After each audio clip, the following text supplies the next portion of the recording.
Today I want to talk about how to solo over the tune Stablemates by Benny Golson. It's quite challenging because it has these kind of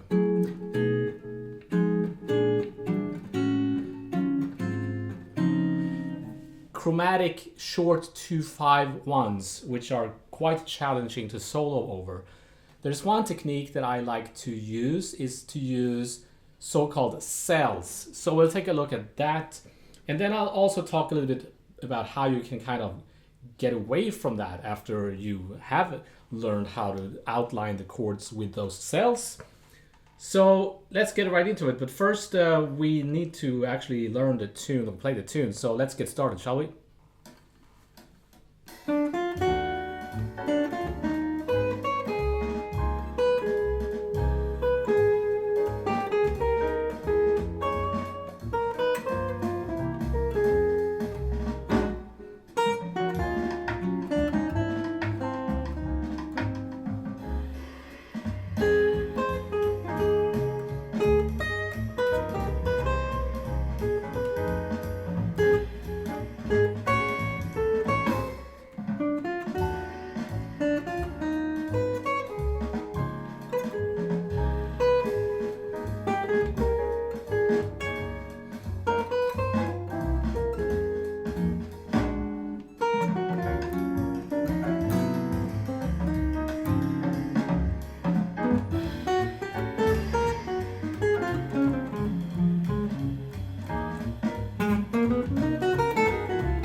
Okay, so it's actually a quite funny form. Instead of AABA, almost all the kind of American songbook tunes have AABA form. And there are many reasons for that. But this one is not that. It's ABA, which is a little bit confusing. So it's just worth pointing out that it's very important that you learn the tune. I shouldn't have to say that because it's weird if you're trying to learn how to solo over the tune but you don't know the tune, you're doing things backwards. And I see that all the time, like I'm playing it with student or something, a jazz tune, and they're soloing, and then I'm saying, well, play the melody, and they're like, oh, I don't know the melody. I just want to solo over it. That's a little bit backwards, right? Because, well, the originally jazz solos comes from the melody. So, well, you should just learn the melody. Okay, so what are some cells? Could be based on chord tones, it could be based on chromatic, and it could be actually jazz, kind of famous jazz melodies and hooks. You often find in jazz teaching that the teacher will tell you to play the chord tones.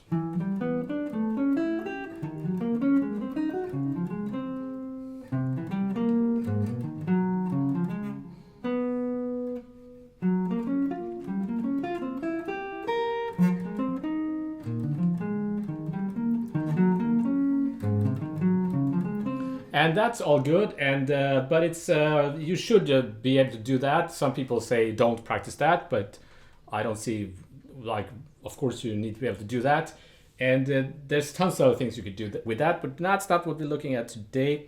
But a fragment could be kind of chord tone-y. For example, if I play like this. Because if I play like this, that's an E minor to A7. There's terrible voice leading. I'm not going to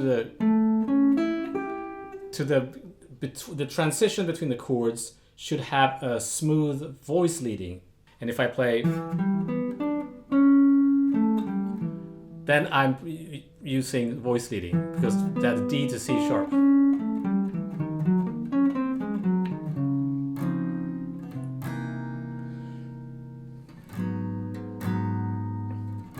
Now you have short 2/5s is when it's half a bar of each chord, right? So then it's no-brainer. then you have a long 2/5 where it's 1 chord per bar. You could play that same fragment over either the minor chord or the dominant chord. We're gonna do it over the dominant chord, and then it won't be an altered sound. So if I try to do that over the tune, here I don't do anything. Here, A flat. Here I don't do anything. F minor.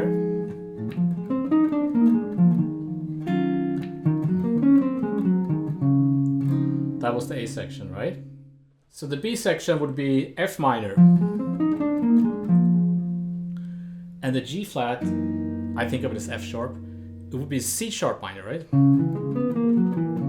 Now for the G, I want the altered sound.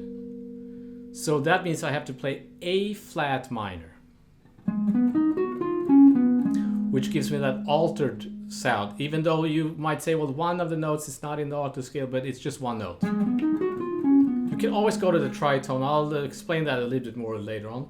And then C, and then it says F sharp minor to B7, F minor, E. So it would sound like this.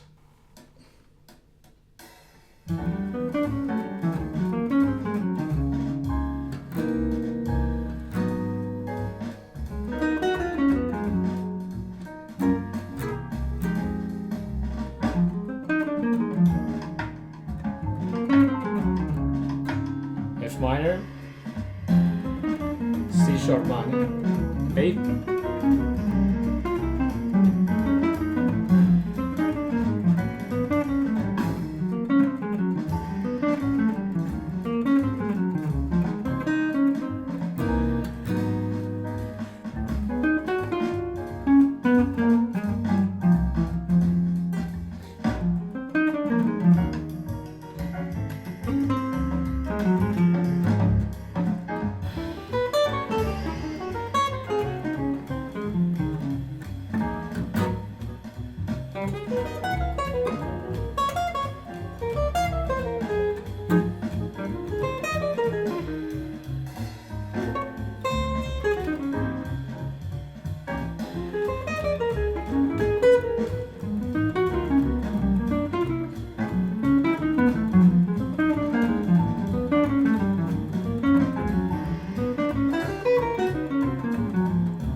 So for example, when we have F minor 7, B flat to E flat to A flat altered, if I want to give like an altered, to create an altered sound there, I would have to play, I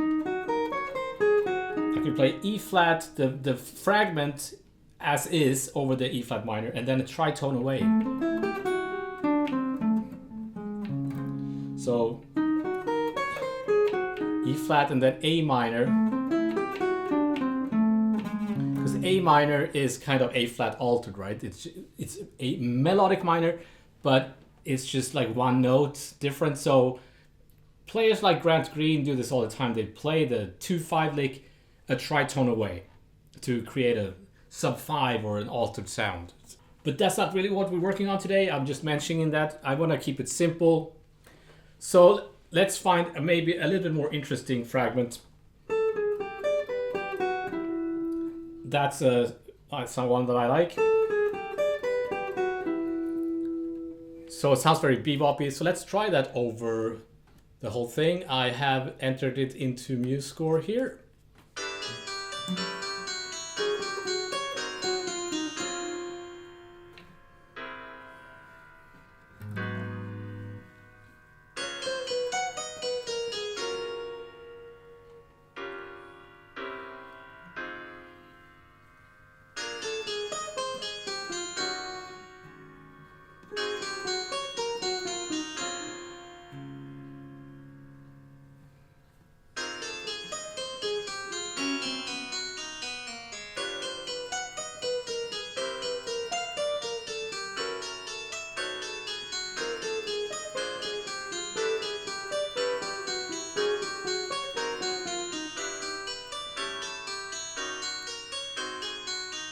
Okay, that was the old one. So let's try it over this. I'm using the Feel book.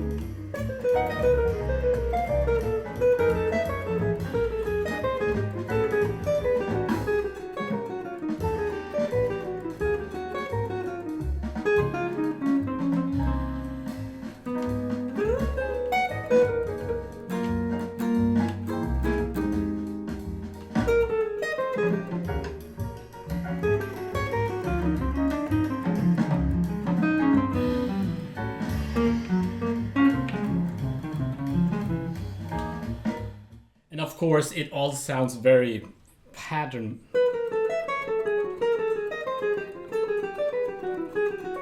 Might say that it sounds like we're playing patterns because we are playing patterns. The idea here is that we should be able to do this. It should be easy to do these. You should be able to play them in your sleep. So then you're outlining the harmony of the tune, and then you can start to kind of tweak these and manipulate them, and especially start to use voice leading between the chords. But it's a good place to start, to go through a whole bunch of these. And where am I getting the fragments from? I'm getting them from this book, Cellular Approach by Randy Vincent, one of my favorite books. And then I have PDFs here from Jerry Bergonzi's book. It's the last in his Inside Improvisation series. Is it volume 7, I think? I don't have it here. It's a little bit embarrassing, but I will get that book. In there are a whole bunch of these fragments. But if I look at the cellular approach, there are a whole bunch of these fragments. Some of them are chord tone based, like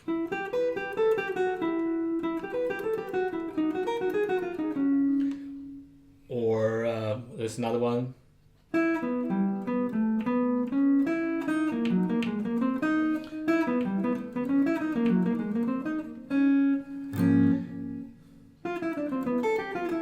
This is a good one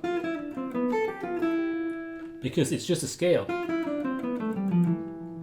It goes from the third of the first chord to the third of the next. But then you do what Barry Harris calls pivot, so you skip an octave. But it's dee da da da da dee da da da. It's just a scale, but skipping octaves, and you can do it in different ways.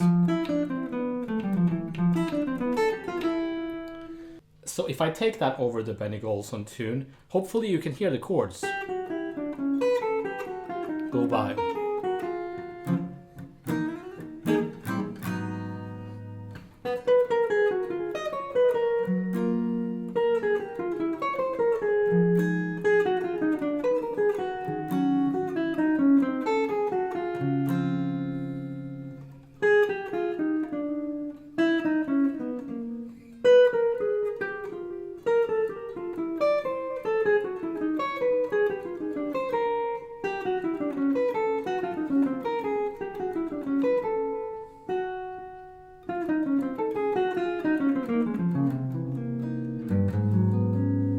So see, that's the point. You can outline the harmonies with these phrases, and they're just page after page here. And then there are some that have more chromaticism in them, and some of them are like, you know, famous jazz tunes like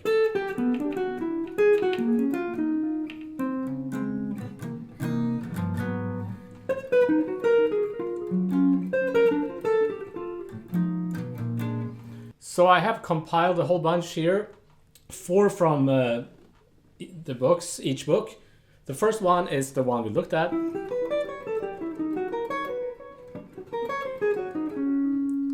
So going up the arpeggio and then down the arpeggio from the third.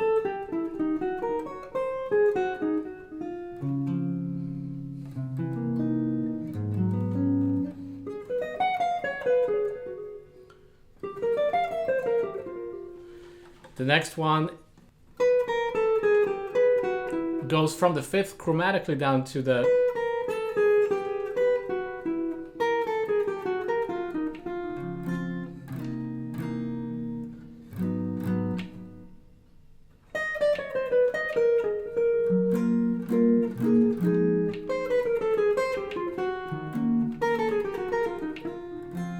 Let's try that. So number 2.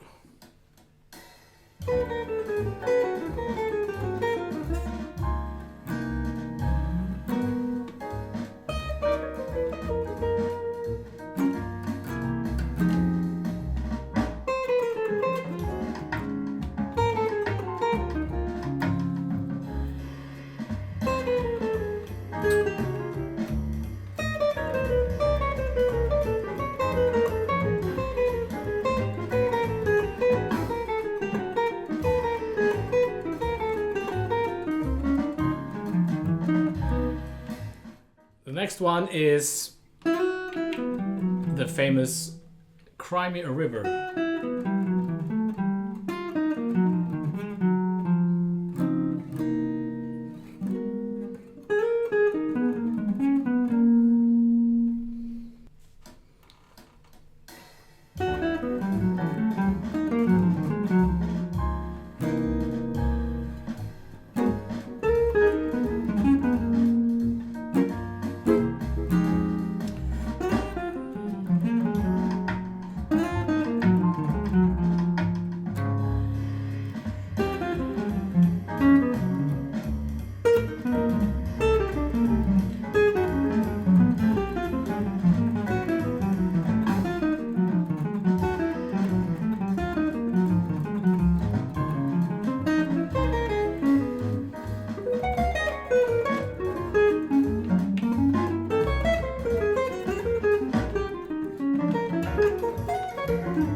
So of course I'm not using any voice leading.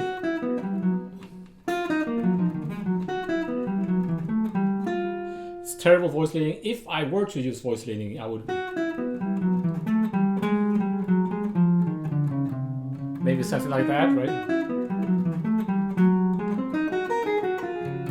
Find the closest note from the next scale or chord or arpeggio in the new bar.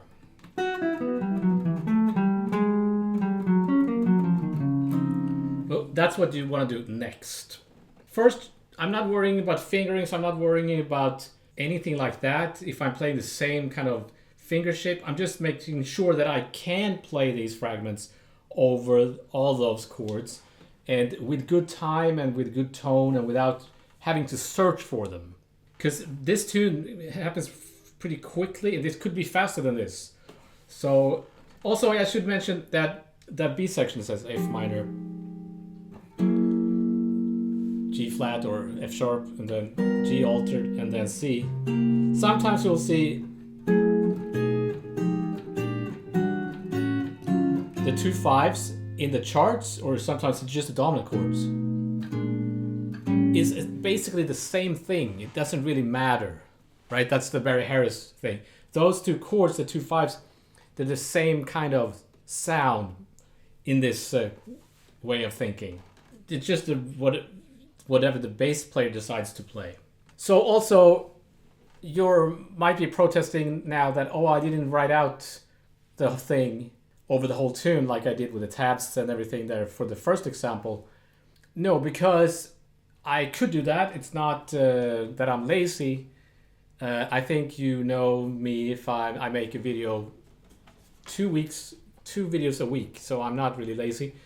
In my defense, it's that I wouldn't really be doing a good job as a teacher, because you should figure it out yourself. If I write it out and you're looking at it, as opposed to if you have to write it out yourself, or however you want to do it, just thinking about where the notes are. There's a thinking process that needs to take place when you're internalizing these to see how they work over the chords. That's why also tabs doesn't really help here.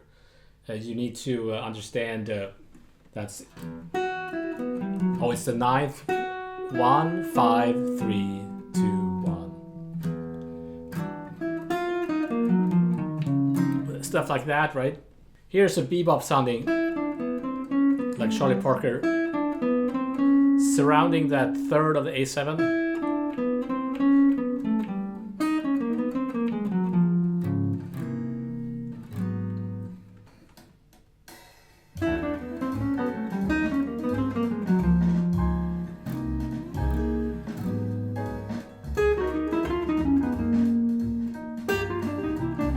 Could play it there too if I want.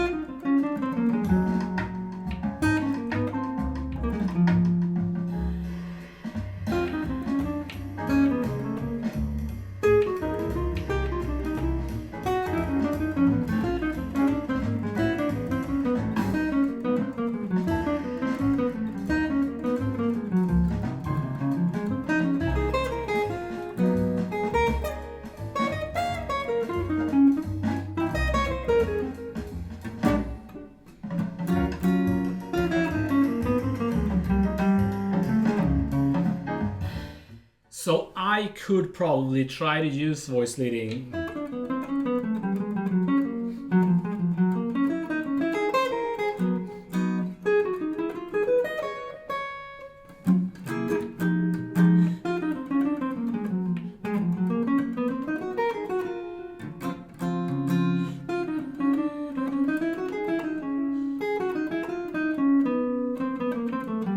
Like that, but I've been doing this for a while, so we're gonna get to that. Let's just go through some more of these, and I'll put these on my Patreon page. But again, they're just like laid out like this. I didn't write them out over the tune. You have to figure it out yourself. Surrounding that root. It's another good one.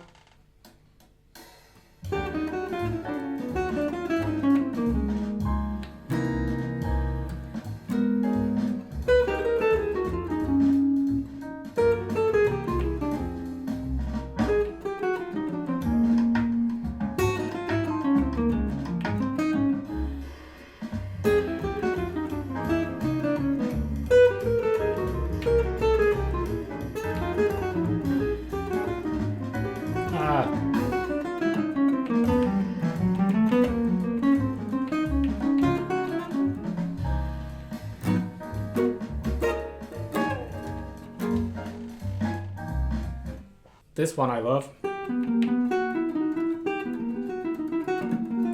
It's the chromatics. Sounds kind of John Abercrombie. Love this one.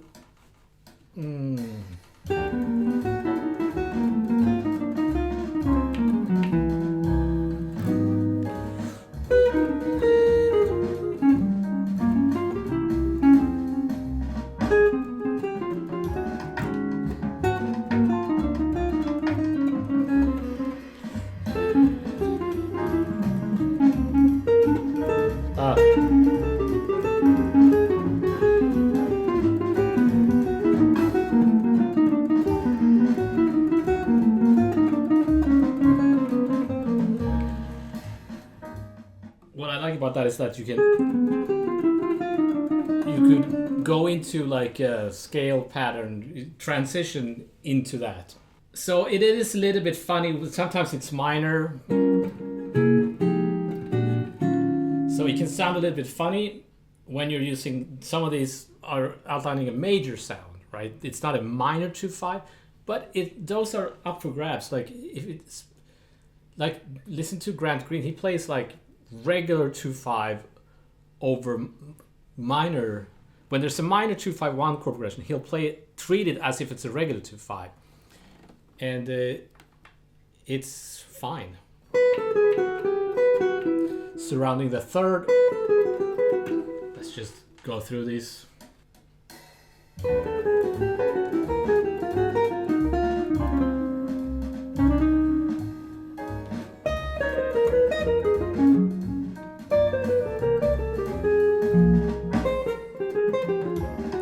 It should be.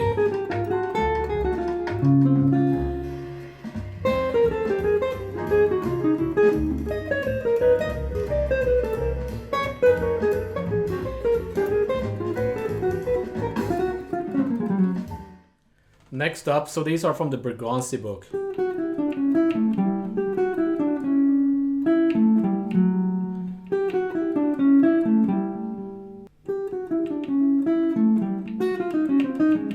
Going down the scale to the third, and then the chord tones. Third, 5, 1, 7. Another great one.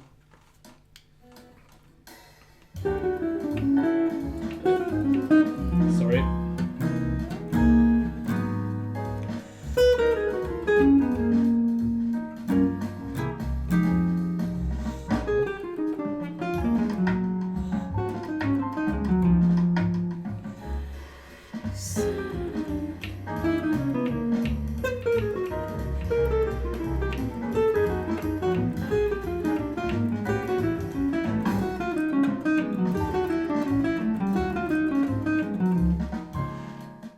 Okay, so that was those were the examples. There were 8 of them, I think, if I didn't miss any. And there's, as I said, tons of them in these books. And you might think, oh yeah, I want to get those and I want to go through all of them.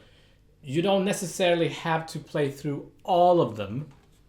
It's better to have a few that you really know how to use well, rather than just going through example after example and just kind of going through the motions.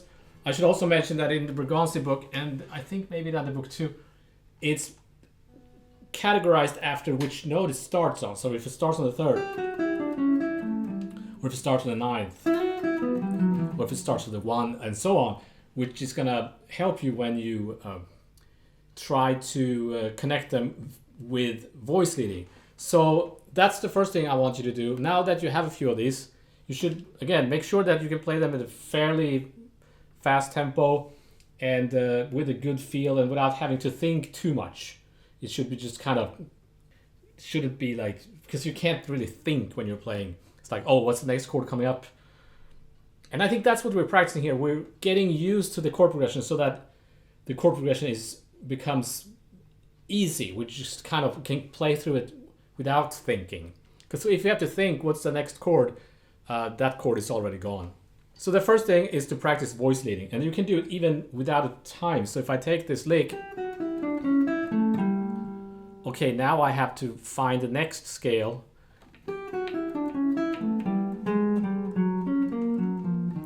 That's I went into another fragment or cell that was close.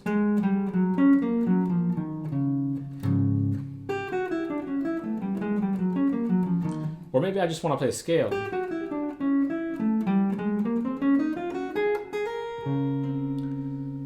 Or something like that. So that obviously you will have to slow things down a lot. And let's go, instead of using the feel book, because the feel book we use to get the good feel, and then we use iReal Pro to get when we need to practice things in more detail. So here I can slow down and then I can practice only those 2 bars. And I've changed the setting to a ballad.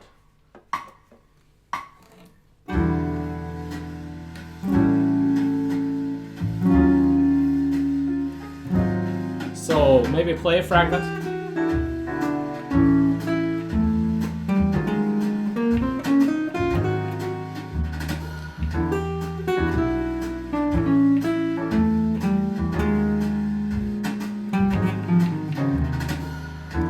Just try to play anything.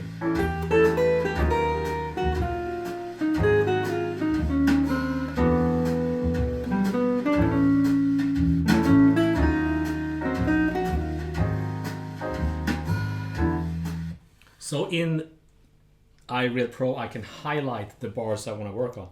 And here I changed the setting to jazz ballad double time feel. And that's another way you can practice. So you give yourself more time with each chord.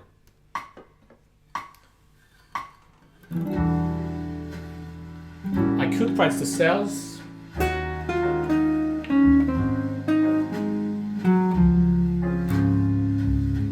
C altered.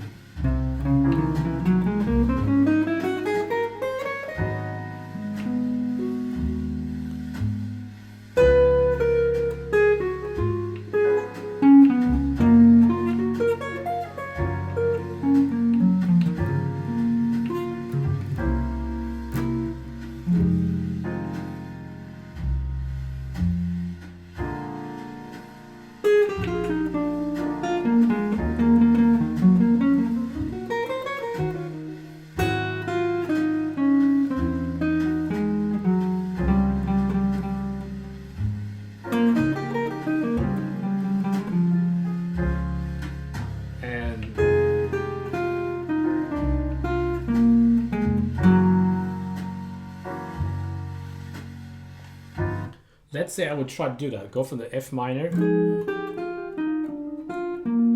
And now I can't think what is the closest note, whether it's the F sharp or the G flat.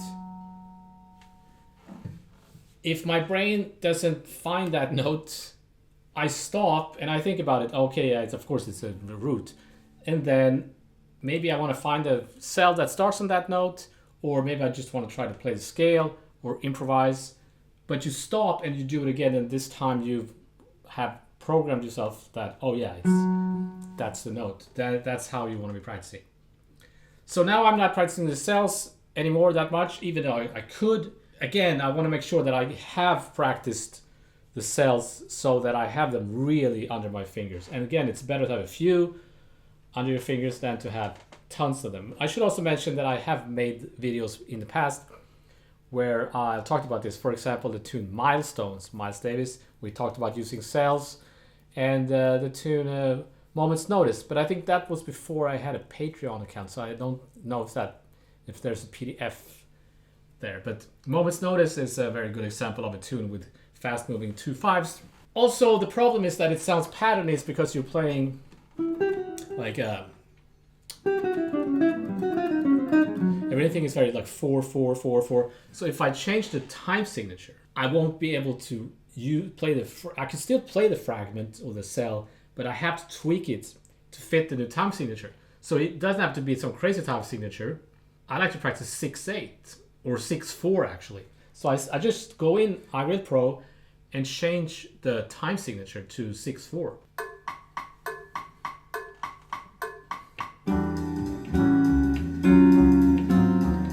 Now I have more time on each chord, right?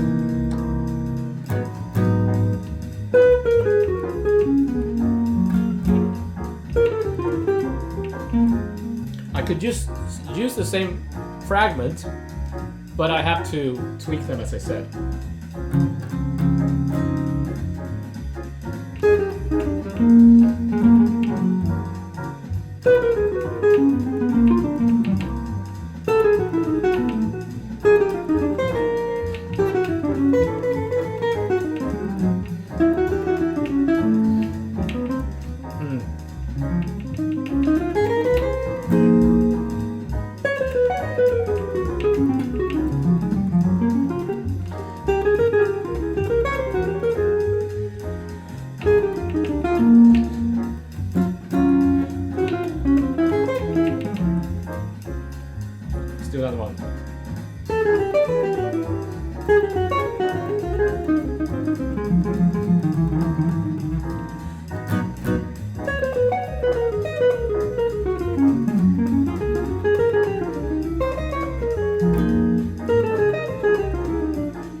So of course this is pretty fast, and yeah, I wasn't doing a very good job there. The point is that the time signature forces you to play the fragment with a different kind of rhythmic approach, and it won't sound as boxy as when you play it in 4/4. So if you play this tune in that new time signature for a long time, and then go back to playing it in 4/4, which is supposed to be in 4/4, hopefully that will kind of have opened your sense of the rhythmic placements, because that's another thing. You could try to shift the rhythmic display or displace these. So if I take for example the Cry Me a River, I can play them on beat 2 instead, or something 1 2 3 4 1 2 3. That's what you need to kind of learn how to do, is to play them, displace them. And there's something that Bergonzi calls it editing. It's like when you omit certain notes and start to kind of, instead of playing the whole thing, you leave something out.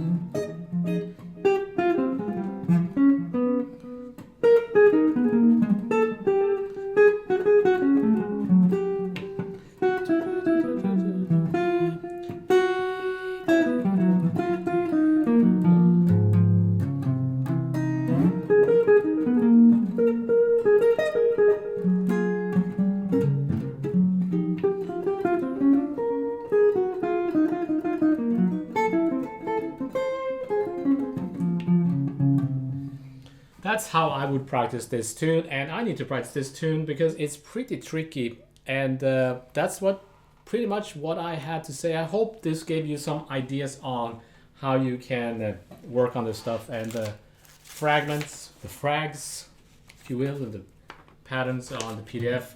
I'll see if I can include that PDF from the milestones lesson in the same kind of link to this episode on Patreon. So with all that, now hopefully we have some better ideas and understanding on how to solo over this fantastic tune, Stablemates by Bergonzi. And I want to thank you for your time and attention. I shall see you next time.